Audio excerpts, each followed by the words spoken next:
Do you have knee arthritis? Are you thinking twice about getting out of bed every day because of the stiffness and pain that your knees give you with each step that you take in the morning? Are you seriously worried that you'll need a knee replacement someday? Well, in today's video, you're going to learn all about knee arthritis. I'm talking about osteoarthritis. There's different kinds of arthritis, but osteoarthritis is the most common one that people deal with. We'll be talking about what causes knee arthritis, what symptoms to look for to make sure that you know that you've got it, and what treatments are available for knee arthritis problems. My name is Dr. David Minoff, and I'm a specialist physical therapist over at Paso Manual Physical Therapy. And this channel is dedicated to helping people stay healthy, active, and mobile while avoiding unnecessary surgeries, injections, and medications. Please subscribe to our channel so that you don't miss out on any of the helpful videos that we put out every single week.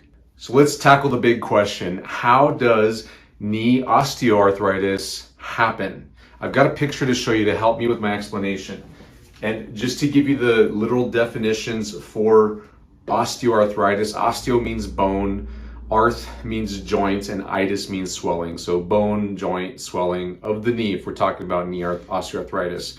But I'm going to use arthritis just for short because everybody refers to it as arthritis. If you're dealing with a psoriatic arthritis or a rheumatoid arthritis problem, then you're going to want to find another video to get more information on those issues. This one's going to be completely about osteoarthritis of the knee joint. So in my picture here, this is going to show you exactly how knee arthritis happens. Here I've got a picture of the front of the knee. The kneecap is in a black dot. You can't see it there. And I'm highlighting to you the purple and the orange parts. The purple is the knee cartilage on the end of the thigh bone. The orange is the meniscus on the top of the shin bone, and it cushions the thigh bone on the shin bone. It's the same deal over here. This is the side view of the knee joint. Here's the kneecap in the front, the thigh bone, the femur right here, and the shin bone, the tibia right here.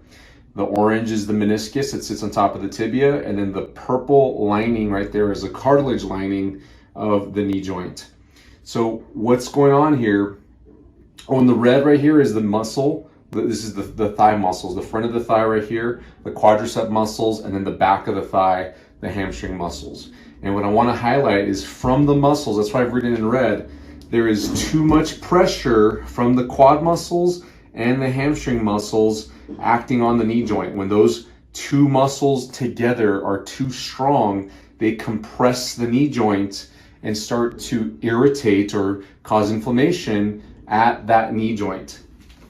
This over time causes problems to the cartilage and the meniscus. That excessive compression is not tolerated well. You can take it for a little bit of time, for a day, maybe even a few weeks, but over the course of months, it begins to really irritate the cartilage and the meniscus, which is the type of cartilage, and damage it over time if this doesn't go away. I'm going to give you a little analogy to get the understanding of how arthritis really progresses over time. This one should make more sense to you. If you've ever done any sort of work with your hands and gotten blisters or calluses on your skin, it's the same concept that's happening inside your knee joint with the cartilage and meniscus.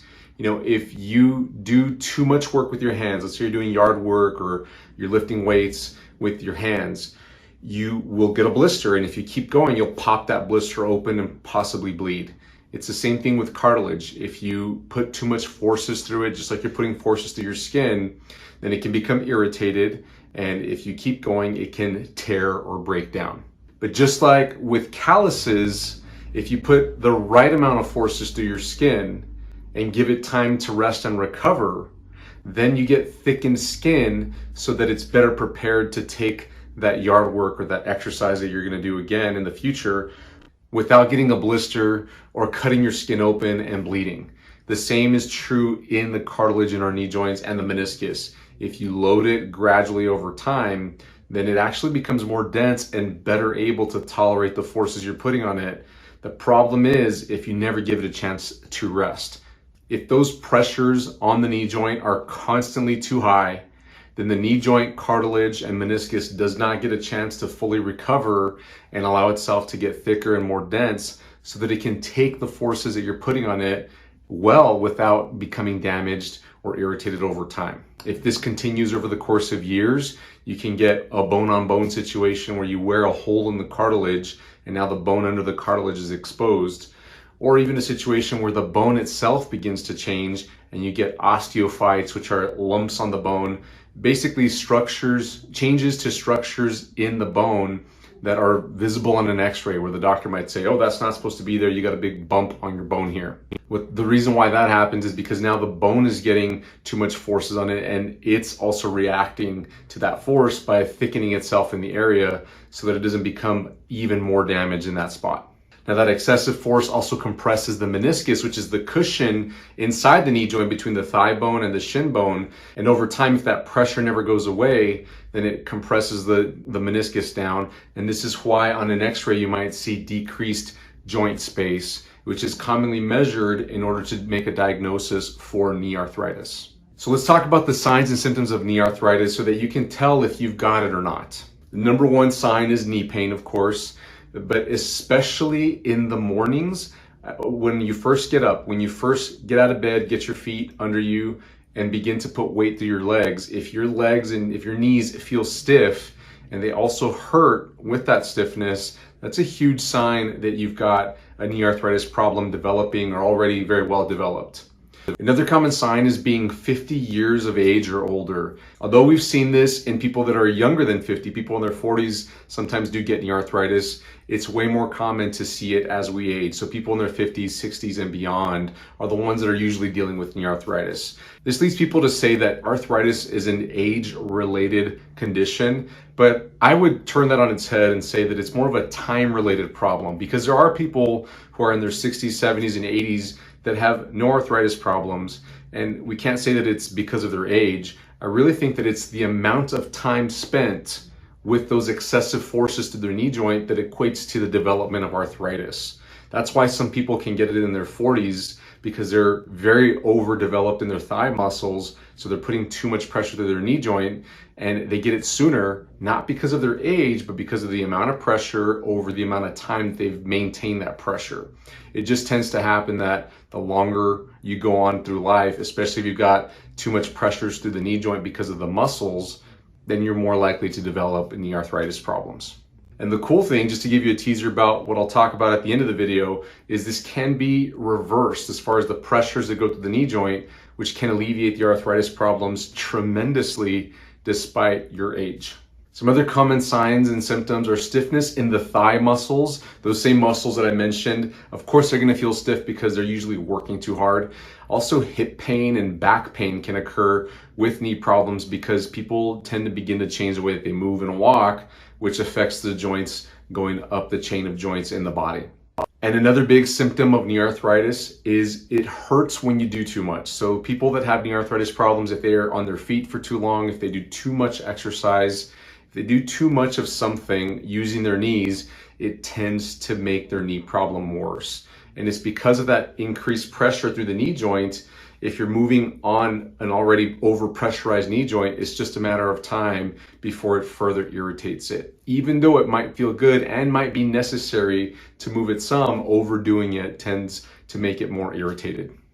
Often when people go to the doctor for knee pain and they get the diagnosis of knee arthritis, they're told that they also have a meniscus tear or some meniscus injury, and it's because of the same root problems that overpressurized knee joint is compressing on the meniscus. Let's talk about the treatment options that are commonly given for knee arthritis. Number one is resting it. Doctors often will say, get off your feet, stop being so active, stop this exercise or that exercise, quit running, quit lifting weights. They'll say things like that because it really does reduce the inflammation in the short term so that the knee joint can be a little happier, and simple movements like getting up out of bed tend to become a bit easier. But it is short-sighted in that it doesn't give the individual a chance to work on the muscle imbalances that are causing too much pressure at the knee joint. But in the short term, it may help them reduce taking medications and seeing the doctor for more things. Over-the-counter pain medications are often used. There's tons of commercials out there for medications specifically for arthritis, and those can offer short-term pain relief as well. When it gets really bad, doctors often will also offer injections for knee pain. They'll give a cortisone injection for knee arthritis, and that's designed to reduce the inflammation in the knee joint as well as relieve the pain. But this, of course, is also short term, and it doesn't fix the pressure problem inside of the knee joint.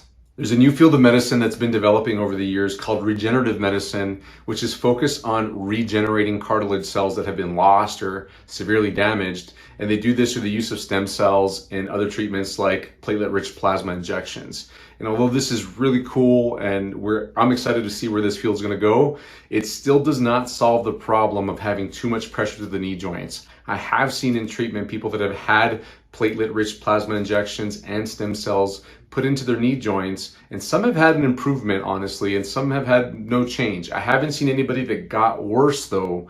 I've yet to find that, but I still see that they have the muscle imbalances, the excessive pressure in the knee joint, and I suspect that if they spend all that money, because this isn't covered by insurance, if they spend all that money on their regenerative medicine therapies, I would want to make sure that it lasts them a long time. So fixing the underlying root problems is a big concern to make sure that you get long-lasting improvement for your knee arthritis problem. And of course, the most invasive treatment is going to be a surgery. There's different types of surgeries done for knee arthritis. The first type is an arthroscopic procedure where they make little holes around the knee joint and they go in with a camera and some tool to do different things. They might be fixing the meniscus, they might be debriding the knee joint, which means they're cleaning it out. And a more extreme operation for the knee is replacing the knee, which is called an arthroplasty or a knee replacement as we commonly know it. A more rare surgery is a cartilage graft, and this is where we'll take a piece of cartilage either from somewhere else in your body or from a cadaver, somebody who's deceased, and they'll put it into your knee in order to fill in a hole of cartilage. But as a specialist physical therapist, I see people with knee arthritis problems all the time, and we help them get tremendously better naturally without surgeries, injections, or pain medications. And although arthritis can't be cured, in other words, if we help somebody with a knee arthritis problem and they come to us with an x-ray showing us their loss of knee joint space and their issues that have been diagnosed through x-ray for their knee arthritis problem, and we go through treatment, and then at the end of treatment, their x-rays are probably going to look about the same as the beginning, but the difference is in their mobility, their range of motion, the feeling that they have in their knee, and their ability to do things in life.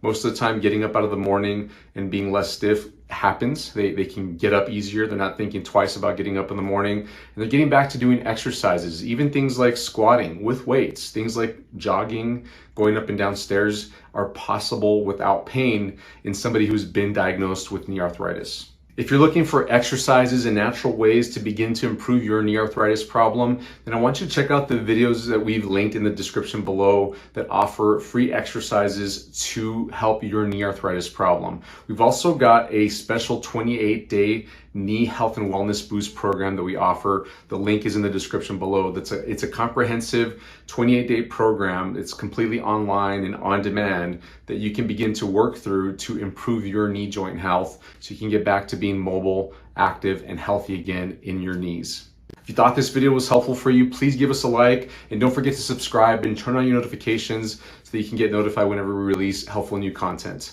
Have a wonderful day. Bye-bye.